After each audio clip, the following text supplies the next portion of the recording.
Assalamualaikum warahmatullahi wabarakatuh. Encang-cingnya babe, apa kabar nih? Yuk kita nonton bareng-bareng dalam acara podcast PWI Koordinatoriat Jakarta Barat. Selamat menyaksikan. Halo pemirsa, bersama saya Faisal 644 dalam acara podcast PWI Jakarta Barat. Kali ini kita kedatangan tamu yang sangat spesial. Beliau adalah tokoh nasional. Siapa dia? Berikut profilnya. Dr. Antonius Beni Susetio PR, panggilan Romo Beni, lahir di Malang pada tanggal 10 Oktober tahun 1968. Alumni Pascasarjana Sekolah Tinggi Filsafat dan Teologi atau STFT Widya Sarana Malang tahun 1996. Pemuka agama, aktivis, pendiri Setara Institute, salah satu penggerak pusat studi dan pengembangan kebudayaan atau Puspek, pakar komunikasi politik, serta staf khusus Ketua Dewan Pengarah Badan Pembina Ideologi Pancasila yang disingkat BPIP.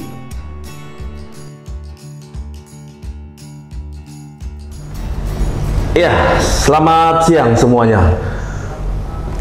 Rekan-rekan Radio 109 bersama dengan PWI Jakarta Barat. Mari kita sambut Dr. Antonius Beni Susetio. Beliau adalah staf khusus Ketua Dewan Pengarah Badan Pembinaan Ideologi Pancasila atau disingkat BIP. Selamat siang Romo. Selamat siang. Ya, Romo. Salam sehat. Salam sehat Romo. Romo, terima kasih sudah mau hadir dalam acara podcast PWI Jakarta Barat dan disiarkan langsung dengan Radio 109 Pelangi Room Indo VWT. Romo, dan selamat datang di Balai PWI Jakarta Barat, tepatnya di kantor Wali Kota Jakarta Barat. Semua pertanyaan ini adalah dari bagian dari pertanyaan masyarakat, ya, rakyat Indonesia.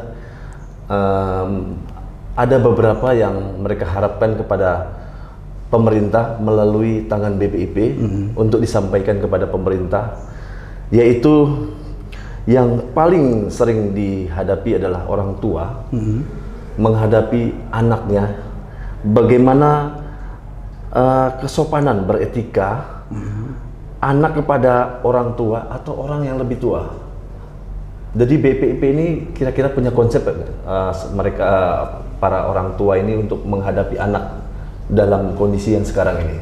Iya, sebenarnya kan dengan nanti buku pendidikan Pancasila itu diajarkan kembali, ya sekitar bulan Juli, itu sebenarnya akan diajarkan kembali pendidikan karakter.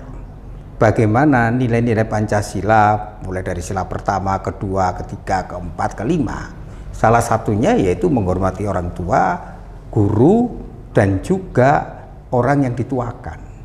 Maka lewat visualisasi misalnya, BPIP memberi contoh-contoh konkret bagaimana mengembalikan keutamaan-keutamaan hidup yang selama ini memang tidak diajarkan. Jadi setelah reformasi itu kan pendidikan Pancasila tidak diajarkan kembali. Itu sudah berumur kurang lebih 25 tahun anak-anak tidak mendapatkan pendidikan Pancasila. Selama 25 tahun, 25 tahun setelah reformasi, ia hilang, tidak menjadi pelajaran wajib. Lah, buku yang baru itu juga memberikan tentang praktek nilai. Di situ salah satunya akan diajarkan dengan bagaimana anak-anak mengamalkan Pancasila dalam kehidupan sehari-hari.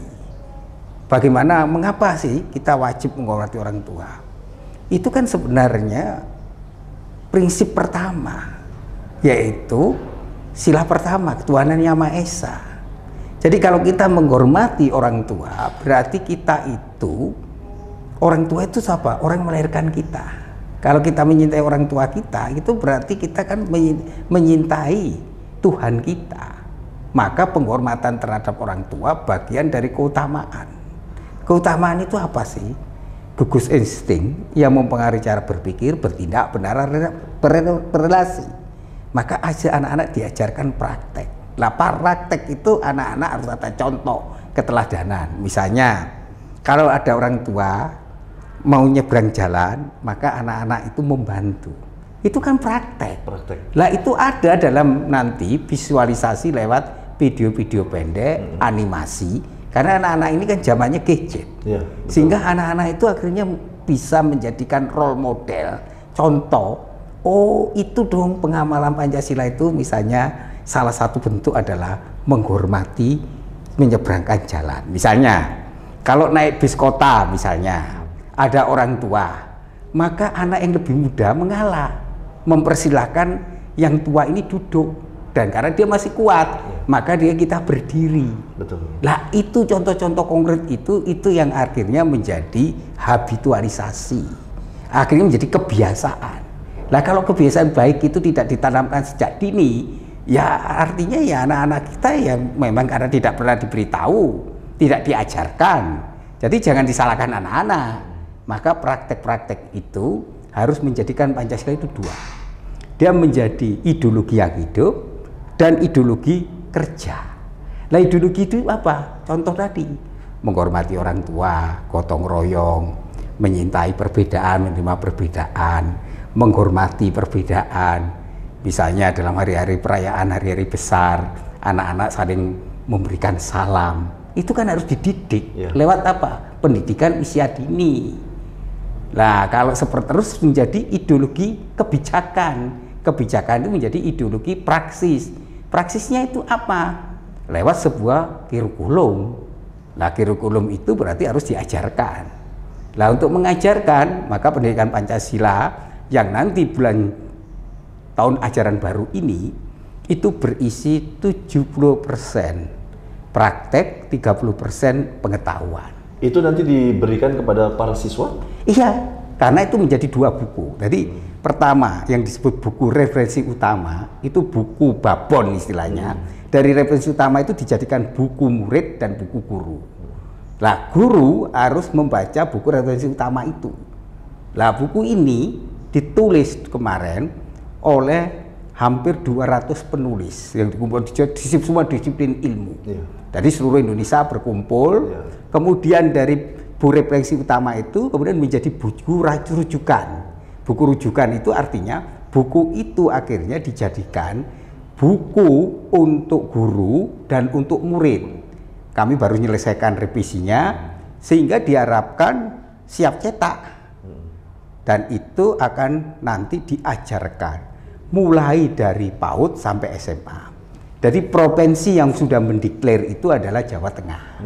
Sehingga dari Jawa Tengah menjadi salah satu percontohan untuk menerapkan buku yang dibuat oleh BPIP dan Kementerian Pendidikan Dikti. Jadi Jawa Tengah sudah duluan ini. Ya, karena dia menjadi proyek dia, percontohan referensi utama. Karena dia yang mengambil buku referensi utama, sedangkan dari referensi utama itu dijadikan nantinya menjadi buku untuk murid dan untuk guru. Kemudian dari hasil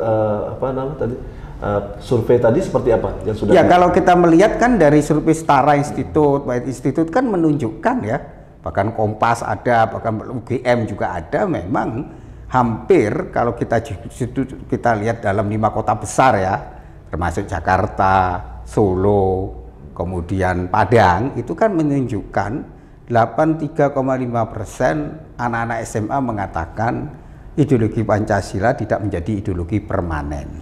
Tapi itu kan nggak salah anak-anak. Karena pendidikan Pancasila hampir 20 tahun hilang.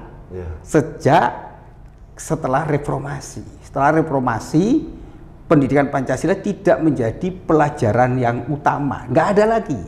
Maka diganti dengan PPKN. Nah dalam PPKN, dominasi yang lebih banyak ya pendidikan kewarganegaraan. Prinsip-prinsip menjadi warga negara, bagaimana teori-teori kewarganegaraan, teori-teori tes politika itu yang diajarkan.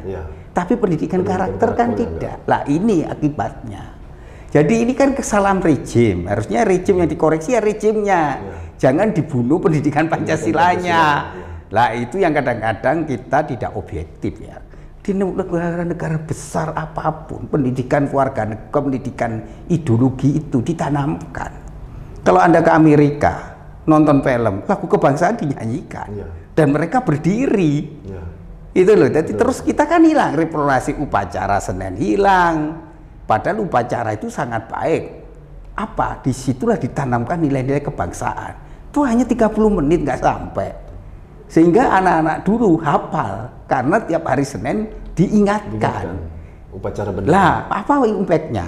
Sekarang kalau tes wawasan kebangsaan, pasti yang nggak lolos itu tes kebanyakan gugur karena tes wawasan kebangsaan. Karena anak-anak sudah nggak memahami.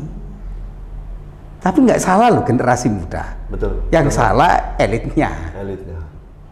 Romo, pada waktu saya remaja itu ada namanya penataran P4, pedoman penghayatan pengamalan Pancasila. Pancasila itu harus betul-betul diwujudkan ya, dalam pola pikir, sikap, mental, dan gaya hidup dan perilaku nyata kita dalam kehidupan sehari-hari. Pertanyaan saya, Romo, apakah sekarang pemerintah masih tetap menggunakan P4 tadi atau ada nama lain? Ya sebenarnya gini, ini persoalan metode ya. Artinya dulu memang AKBP 7. BP 7 itu mulai punya yang namanya organ. Dari pusat, daerah, kemudian sampai tingkat 2. BPIP tidak punya kewenangan itu. BPIP hanya merumuskan kebijakan, sosialisasi dengan KL-KL terkait, batasnya itu. Maka berbeda. Sehingga era digital ini kan nggak bisa lagi. Metodenya berubah, tidak lagi bisa doktrina. Anak-anak sekarang kalau 10 hari suruh pendaftaran, hilang semua.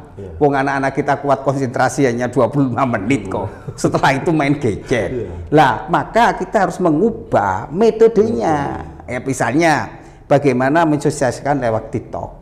Bagaimana visual, karena anak-anak kita itu memang menyintai visual. Jadi kita dengan algoritma itu kan tahu. Algoritma itu memahami anak tahu, kita tahu kesukaannya apa, hobinya apa, kesenangannya apa, preferensinya apa.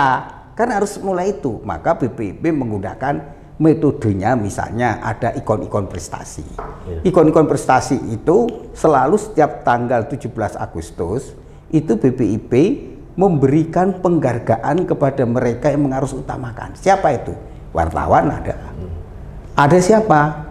Mereka yang merintis kekuatan di komunitas basis, yaitu orang-orang yang misalnya yang memperhatikan petani, nelayan, buruh, orang-orang yang punya jiwa sosial.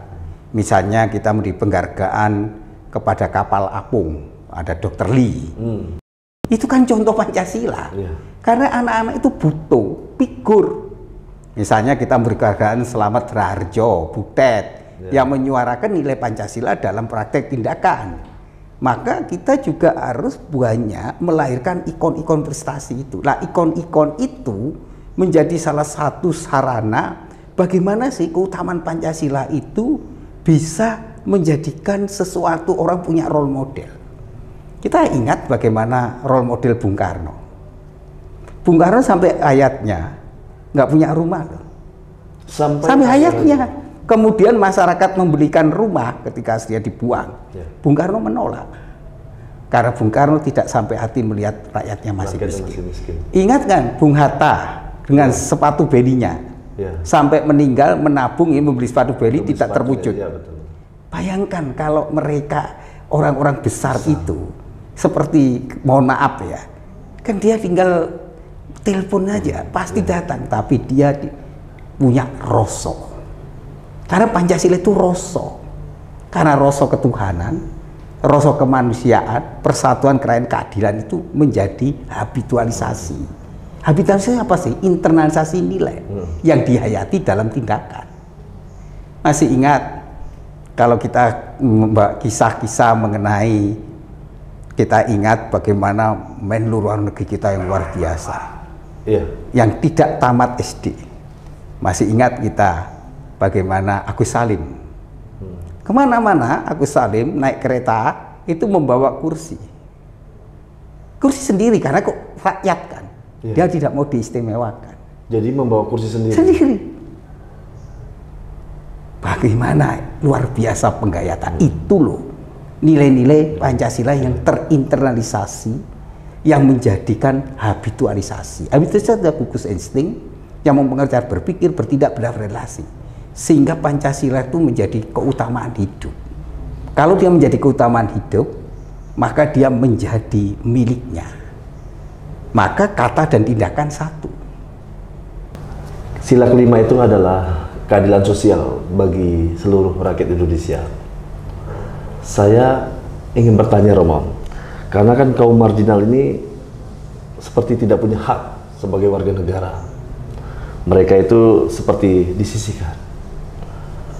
Dan mereka itu mungkin punya harapan untuk mewujudkan cita-cita anak mereka, pendidikan dan masa depan.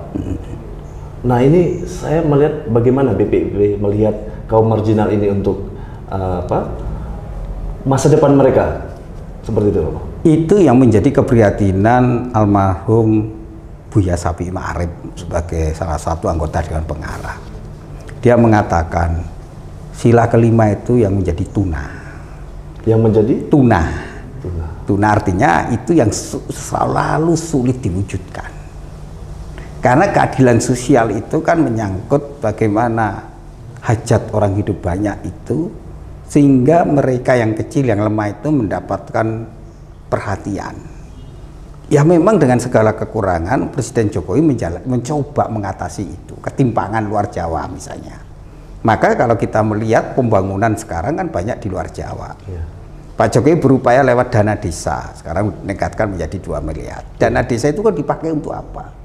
Untuk mengatasi kemiskinan. Karena kalau dana desa itu efektif digunakan, tidak hanya sekedar membangun public transport, tidak membangun jalan, tetapi itu juga upaya untuk membangun ekonomi desa. Maka perlu namanya pendidikan-pendidikan, baik informal dan formal. Yang ketiga, memberi beasiswa. Itu kan ada itu, meskipun itu belum mengatasi, iya. Tetapi kalau kita mau jujur, kita kan harus objektif. Kemiskinan itu dikurangi lewat ya kebijakan. Lah, kebijakan pemerataan pembangunan ini sangat penting. Misalnya hilirisasi. Itu kan menciptakan pekerjaan supaya lapangan pekerjaan bertumbuh, berkembang. Jadi kalau kita melihat ada masalah keadilan sosial, iya. Ada masalah kesenjangan, iya. Tetapi juga ada upaya pengatasannya. Meskipun tidak sempurna, karena kesempurnaan itu memang sulit diwujudkan. Iya. Tetapi kalau kita konsisten menjalankan ya, pembangunan yang dilakukan oleh Pak Jokowi secara kontinu ya kita bisa mengatasinya. Mungkin kita butuh waktu sekitar 20 tahun untuk mulai terciptanya suatu pemerataan. Tetapi di negara manapun itu selalu terjadi persoalan kemiskinan, ketidakadilan sosial. Mau negara Raja Amerika aja impactnya sampai sekarang banyak gelandangan baru karena masalah COVID, kan karena ekonomi, narkotika. Jadi ada kisah teman saya belajar di Chicago, untuk cabut gigi aja mereka harus ke Indonesia. Why? Kenapa? Karena menunggu asuransi sampai setahun, giginya udah sampai dia berat, dia pakai akhirnya penahan sakit, dia pulang ke Surabaya hanya cabut gigi. Sampai segitu, karena asuransi tidak gampang gigi itu. Lah itu kan bukti. Lah kalau kita kemarin berapa biayanya untuk COVID? Ya. Negara memberi subsidi. Betul. Artinya ya kita objektif. Ada masalah iya. Tetapi persoalan itu harus bisa disarikan jalan keluarnya. Jalan keluarnya apa? Yaitu dengan musyawarah bagaimana mengatasi kemiskinan itu. Lah mengatasi kemiskinan hanya mungkin terjadi kalau ada kebijaksanaan dan harus ada yang namanya yang disebut transformasi budaya. Nah, maka apa yang menjadi masalah? Kalau yang menjadi masalah kekeringan, tandus, apa yang dibutuhkan?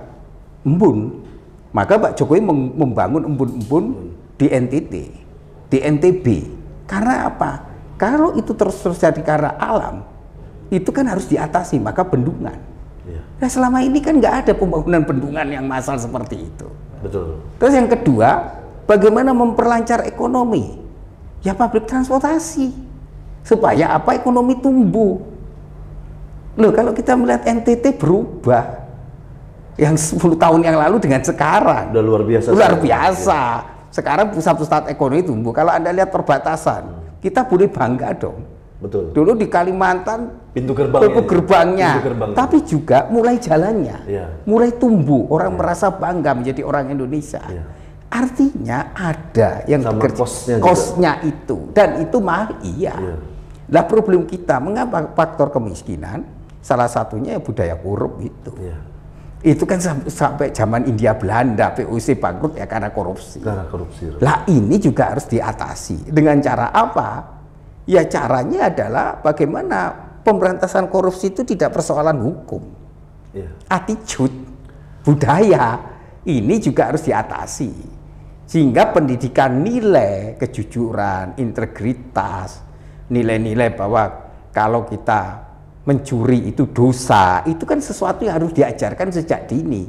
Sehingga orang-orang itu punya tabura rasa bersalah ketika melakukan tindakan korupsi. Korupsi waktu, itu juga korupsi. Betul. Misalnya, terus bagaimana orang yang sudah dibayar oleh negara dengan pajak tapi kerjanya males-males, itu juga korupsi. Jadi kita harus membangun 3 hal pokok. Tidak semata-mata orang punya logos pengetahuan, tahu yang baik, tapi orang punya etos. Etosnya kedisiplinan, kerja keras, ugahari, itu etos. Tetapi orang punya yang namanya patos. Patos merasakan penderitaan orang lain, penderitaanku, sehingga orang punya semangat bela rasa itu. Bagaimana masyarakat atau Romo dari BPIP sendiri menyampaikan kepada masyarakat bahwa yang dibutuhkan untuk membangun satu negara membutuhkan seorang pemimpin. Nah, kira-kira dari BPIP sendiri melihat negara seperti ini majunya dari zaman periode mungkin Orde Baru sampai sekarang, kira-kira ada nggak apa masukan dari BPIP supaya masyarakat tahu namanya politik itu yang harus mereka lakukan seperti apa gitu. Saya nggak berani mewakili BPIP karena belum ada sikap resmi sebagai pribadi. Kalau saya melihat, karena saya itu latar belakangnya studi ilmu komunikasi politik, bahwa pemimpin itu harus berkelanjutan. Mengapa Cina bisa maju? Ya karena ada kelanjutan. Mengapa Korea bisa maju? Harus ada kelanjutan. Jadi apa yang bisa dirintis oleh Pak Jokowi ini harus dilanjutkan. Jangan mulai dari nol. Lah, kita punya yang namanya bonus demografi. Itu yang dimana angkatan muda generasi Z itu kan hampir 190 sampai 100 juta ya. Itu kekuatan luar biasa. Lah sekarang bagaimana mencari pemimpin dalam prinsip moral itu ada disebut minus malum. Jadi pemilu itu bukan mencari pemimpin yang terbaik, tetapi mencegah yang terburuk berkuasa.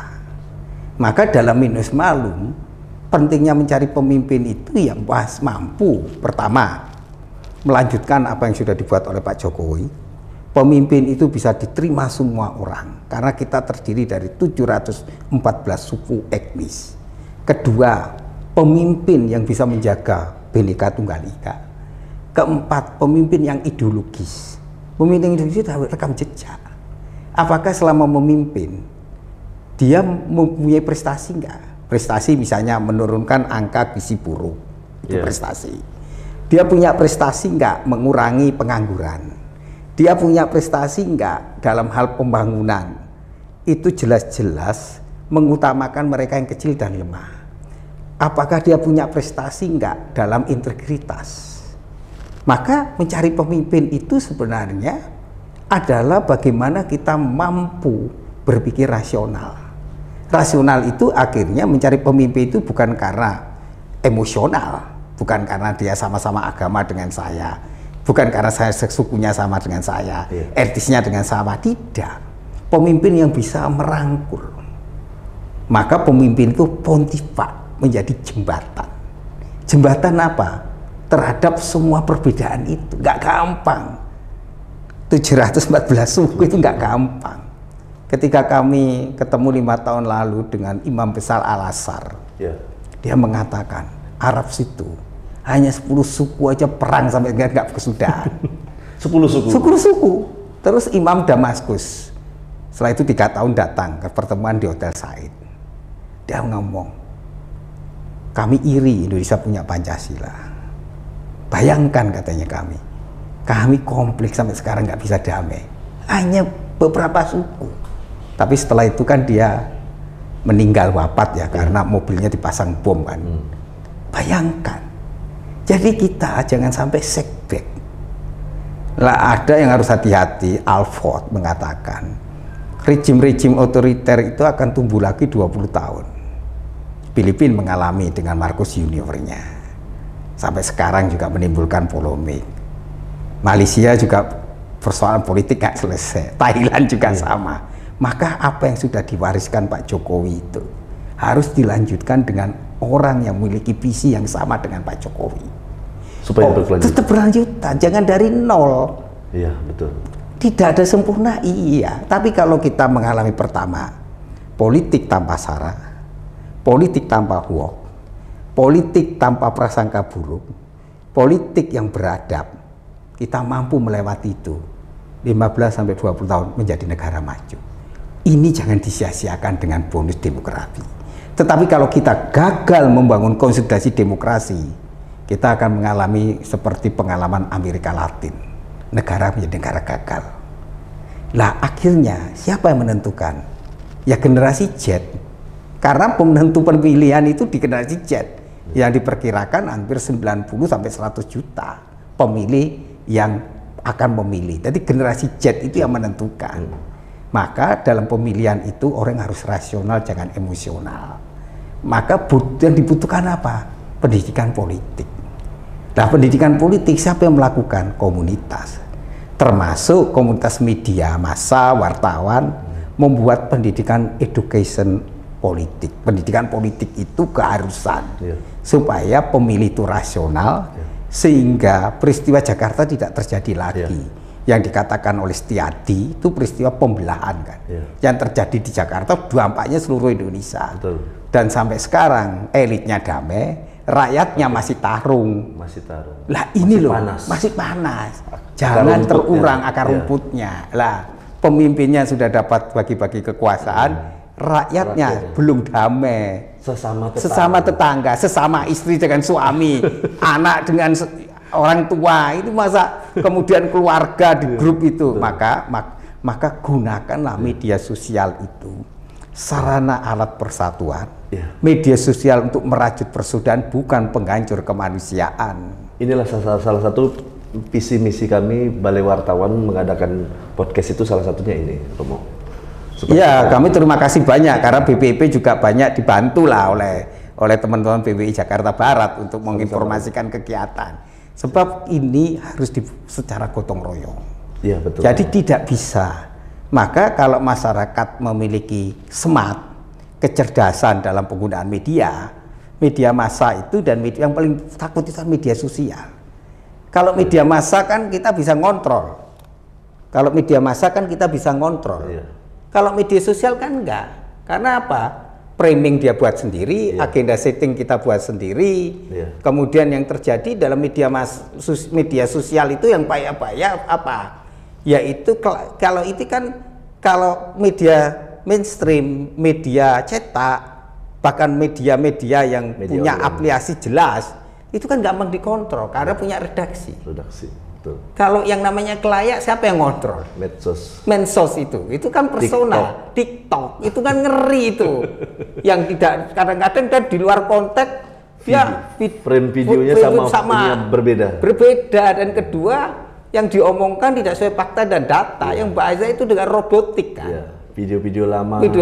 Kemudian diolah kemudian disambung-sambung. Kadang-kadang dari wartawan sendiri pun ketawa melihat itu, tapi ngeri. Lah iya. Tapi kalau itu jadi rujukan kan ngeri. Makanya 3 hal pokok ya. Pertama, harus ada kesadaran literasi digital, literasi kebangsaan, dan kritis. 3 ini tanggung jawab kita bersama. Semoga teman-teman media wartawan BWI bisa membantu untuk mensosialisasikan bahwa masyarakat harus memiliki smart. Jadi jangan kita mudah memviralkan, jangan kita mudah mengupload kalau berita-berita itu penuh dengan kebohongan. Kalau kita lihat sebetulnya memang ada faktor sengaja juga, Romo. Cara memviralkannya juga maksudnya dengan begitu ini. seperti disengaja, memang diciptakan, Romo. Nah itu kalau udah seperti itu bagaimana, Romo? Ya itu kan sebenarnya orang yang tidak punya moralitas. Ya. Karena kalau dengan segala sengaja menebarkan kebohongan, apalagi provokasi sara, ya, itu kan berarti kan dia sebenarnya tidak punya suara hati. Itu kejahatan kemanusiaan. Kejahatan kemanusiaan, betul. Dan orang-orang seperti itu harusnya dikucilkan. Maka pengguna media sosial itu harus menjadi komunitas pemutus kata, bukan pengiyak kata. Ya. Komunitas kata, iya, komunitas bijak, kata itu ya, dengan bijak. Kemudian dia bisa membuat counter terhadap nilai-nilai yang salah. Kedua, selektif. Ya. Keempat, jangan dilanjutkan. Jangan kalau perlu di-delete. Kalau perlu orang-orang tersebut dikucilkan dalam gerakan pengucilan, sehingga orang-orang dikirim. Ya. Kemudian ini pembohongan, dan itu harus dikatakan ini hoax. Ya. Lah ini keberanian ini. Jadi yang waras itu kalau dulu diem, sekarang yang waras mengalah. Karena dalam teori komunikasi ada yang namanya teori keheningan. Lah kalau yang waras itu diem, yang tidak waras ini yang menguasai, kemudian ini persepsi menjadi kebenaran, ngeri. Iya, betul. Maka mari kita menggunakan media sosial itu secara bijak, smart, dan dengan penuh kehati-hatian.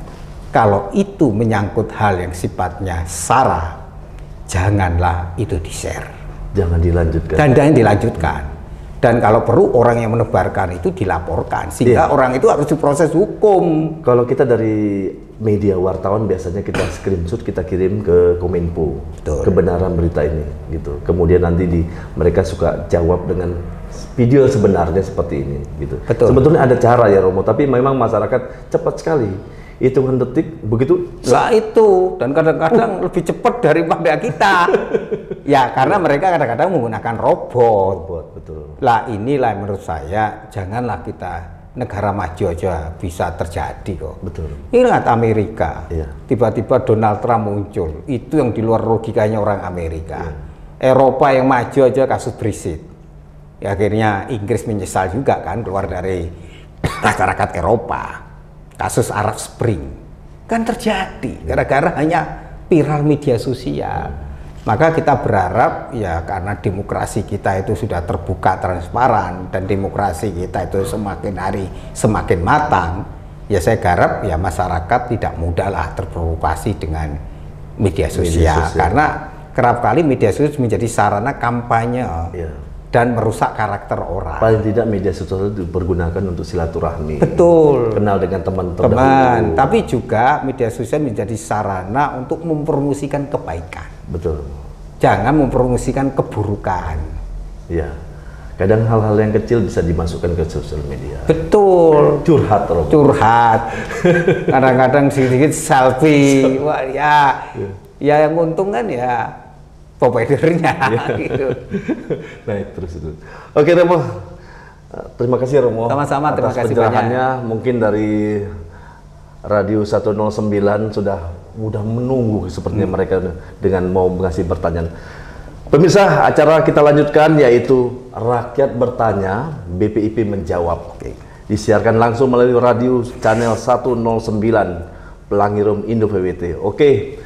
Kita kasih waktu 3 pertanyaan, silahkan sebutkan nama lengkap, profesi, asal daerah, dan pertanyaan. Silakan. Perkenalkan, nama saya Dida Widiani. Saya adalah salah satu staf pendidik di SMA Negeri 7 Bogor. Dalam kesempatan ini saya ingin bertanya kepada Romo terkait materi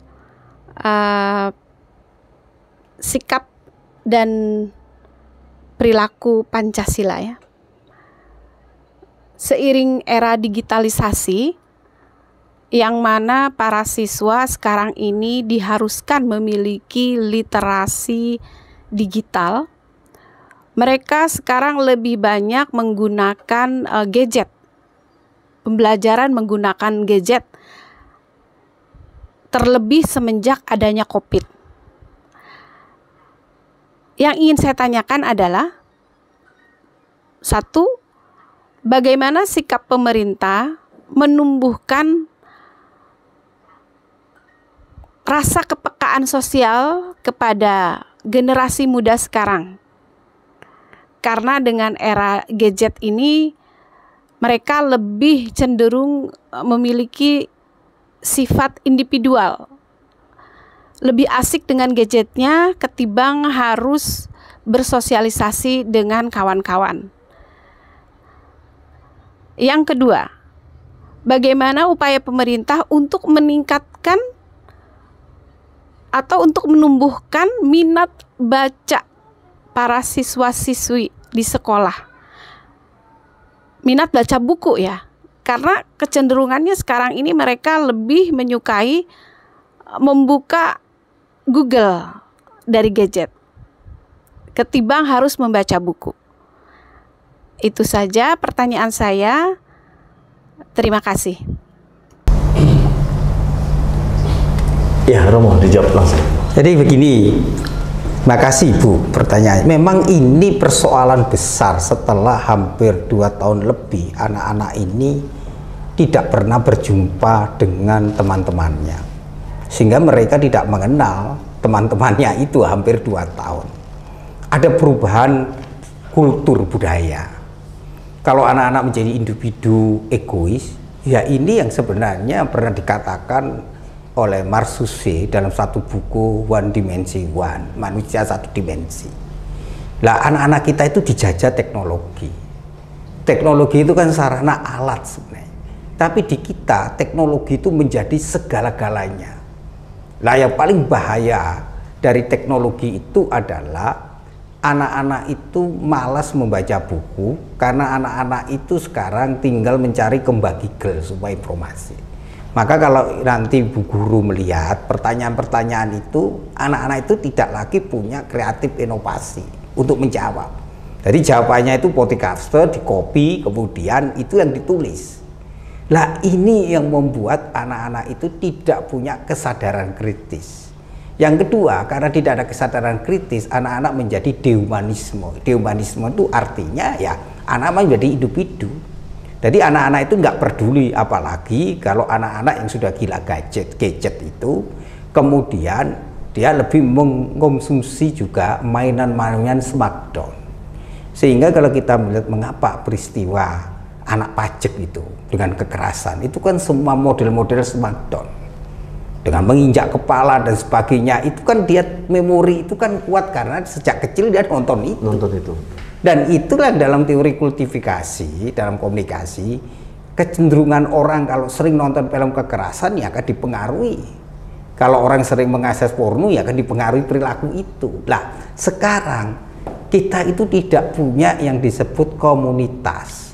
Di literasi digital nggak ada. Kalau di luar negeri itu ada komunitas guru, komunitas orang tua, pemerhati, yang dimana mereka itu memang selektif. Mengawasi sehingga tidak semudah seperti kita mengakses sehingga juga ada pembatasan tentang mengakses itu. Jadi apa yang dikatakan Ibu itu betul, anak-anak kita melalui dehumanisme sehingga mereka itu merasa sekarang ini anak-anak apalagi SD itu sekarang ini egoisnya bukan main, kesinggung sedikit sudah marah, dan kalau udah marah dia menggunakan pola-pola apa yang ditonton di Smackdown itu persis. Sehingga banyak juga kan korbannya anak-anak kecil yang mengalami kematian karena kekerasan dari temannya sendiri. Lah apa yang dilakukan? Menurut saya sekolah-sekolah harus mengubah kembali bahwa pendidikan kita ini harus jangan indoor, tapi kita itu bangsa outdoor. Outdoor itu relasi. Maka ketika mulai itu harus diubah paradigmanya dulu. Caranya pertama, anak-anak harus ditertibkan ketika di sekolah tidak boleh lagi menggunakan HP, itu disita dulu. Baru setelah pelajaran boleh dipakai. Itu membiasakan dulu. Kedua, harus ada pembiasaan kembali seperti dulu. Anak-anak diberi tugas membaca. Setelah membaca, anak-anak diberi tugas oleh para gurunya untuk bercerita tentang isi buku itu. Saya masih ingat dulu kita banyak membaca tentang memberi resensi satu halaman mengenai buku yang kita wajib kita baca, seminggu 1 buku. Kemudian selama itu terus digilir, kita dipanggil untuk bercerita tentang isi buku itu apa. Lah ini yang harus dibiasakan, memaksa orang membaca. Kalau enggak ya enggak akan ada. Lah bagaimana? Menurut saya harus dimulai dari sekolah-sekolah itu. Dan kebijakan itu dimulai mana? Ya sekolahnya. Kalau kita menunggu pemerintah itu akan terlalu lama. Karena kalau itu menyangkut kebijakan, itu nanti menyangkut undang-undang, menyangkut lagi keputusan politik DPR, nggak selesai. Jadi kesadaran ini harus ditularkan mulai dari perubahan di sekolahnya, dan itu bisa kok. Sehingga guru harus kreatif, inovatif, memberi tugas. Tugasnya apa? Membaca. Sehingga anak-anak dengan membaca buku itu tidak lagi copy paste tergantung dari Mbak Kigel ini. Yang kedua, ya paradigma pengajaran berubah. Sehingga kita harus kreatif membuat pertanyaan-pertanyaan refleksi. Kalau pertanyaannya refleksi, itu nggak bisa lagi orang ke Mbak Kigel. Lah, buku pendidikan Pancasila berisi itu.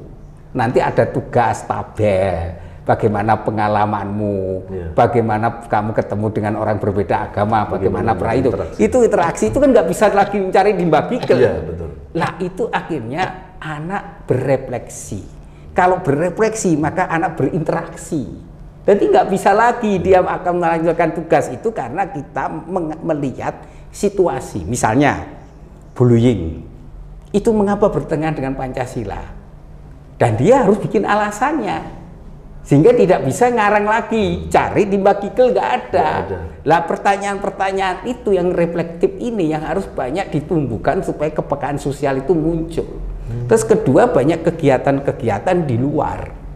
Misalnya anak-anak diajak mengunjungi panti asuhan, diajak melihat realitas masyarakat di mana mereka membutuhkan pertolongan, atau anak-anak live in, tinggal di suatu desa, bisa merasakan, mereka takutkan, dan itu terjadi. Sehingga itu menurut saya pendidikan-pendidikan kita harus sekarang mengubah paradigmanya. Yang harus berubah dua, paradigma gurunya dan paradigma dalam pengajarannya. Jadi jangan lagi pengajaran kita lebih banyak sifatnya monolog, tapi lebih dialog dan eksperimennya anak-anak belajar dari sebuah realita dan kenyataan. Sehingga kepekaan sosial itu bisa ditumbuhkan. Itu saja, mungkin mohon kalau ada kekurangan mohon dimaafkan karena mungkin keterbatasan saya sebagai orang yang bisa memberi jawaban yang pas gitu loh. Oke, kita lanjut ke pertanyaan kedua. Saya dari Sumatera Utara, tepatnya di Kota Medan.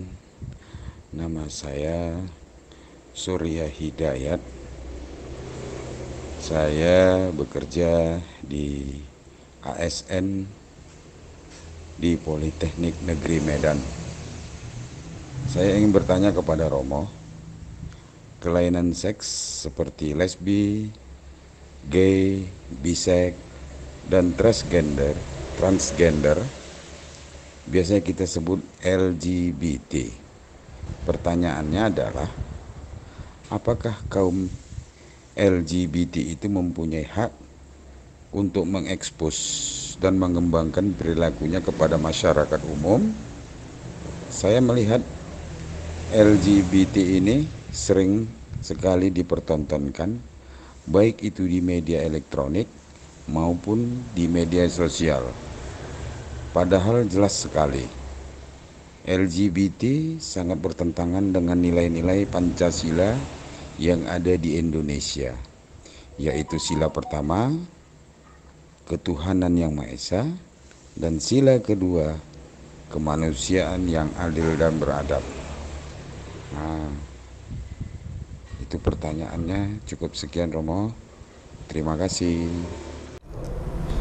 Ya, saya paham ini. Ini memang dilematis ya. Artinya di satu sisi ini juga karena ada dua ya. Pertama, ada yang karena kromosomnya dan memang ada kelainan bioseksualnya.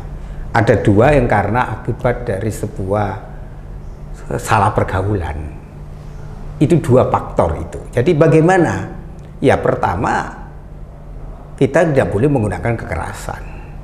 Apapun dia manusia ciptaan Tuhan yang harus dicintai. Yang kedua, ya memang paham-paham itu ya tidak boleh diekspos, tidak boleh disosialisasikan, dan itu tidak boleh juga dijadikan semacam gaya hidup, karena itu bertentangan. Lah, tetapi disinilah negara hadir. Untuk apa? Bagaimana negara hadir itu dalam arti yang memang ada kelainan, ya harus ada terapi-terapi khusus, sehingga mereka ini kan juga korban. Ya. Kalau misalnya kesalah pendidikan, orang tuanya yang sebenarnya menginginkan anak laki-laki tapi yang muncul perempuan, obsesinya ibunya tetap laki-laki, itu kan terbentuk karakter itu. Iya, betul. Tapi juga bisa karena kelainan. Ya, kelainan kromosom, gen. Lah itu yang harusnya memang ini nggak gampang. Lah ini harusnya ditangani. Siapa yang mampu? Ya negara. Negara hadir. Tetapi mereka juga diberi juga ruang. Jadi jangan sampai mereka itu dijadikan sasaran juga. Dikucilkan. Itu juga bertentangan karena ini ciptaan Tuhan kok. Jadi ini bukan juga salah mereka gitu loh. Ini kan pertama karena pola pendidikannya yang salah, itu karena obsesi orang tuanya. Kedua karena kelainan kromosom. Lah kelainan kromosom itu medis kedokteran, dan itu kadang-kadang ya ada yang akhirnya mereka berganti kan. Ya. Karena mereka memang jiwanya kalau dua biseksual gimana? Ya. Tapi rata-rata mereka itu setelah mereka sudah masuk usia yang sudah bukan tua, bukan muda lagi, itu akan kembali lagi ke asalnya. Ya iya, makanya ini kan butuh yang namanya pendekatan fisioterapi. Ya. Istilahnya tidaknya ini kan persoalan yang paling sulit itu kan bagaimana mindsetnya juga berubah. Ya. Lah ini pendekatannya, karena pendekatan tidak bisa sektoral. Jadi ini pendekatan multidimensi. Lah pendekatan psikoanalisa terjadi, terus persoalan bagaimana benar nggak, bagaimana cara traumatiknya harus dikembukan. Ini kan pendekatan yang sebenarnya kan pendekatan yang tidak bisa hanya sektoral. Pemirsa, usai sudah acara podcast PWI Jakarta Barat. Dari Jakarta, Faisal 6444 bersama narasumber Dr. Antonius Beni Susetyo. Perkenankan kami undur diri. Salam, Om Swastiastu, Namo Buddhaya, salam kebajikan, selamat sejahtera bagi kita semua. Wabillahi taufiq wal hidayah. Wassalamualaikum warahmatullahi wabarakatuh. Salam Pancasila.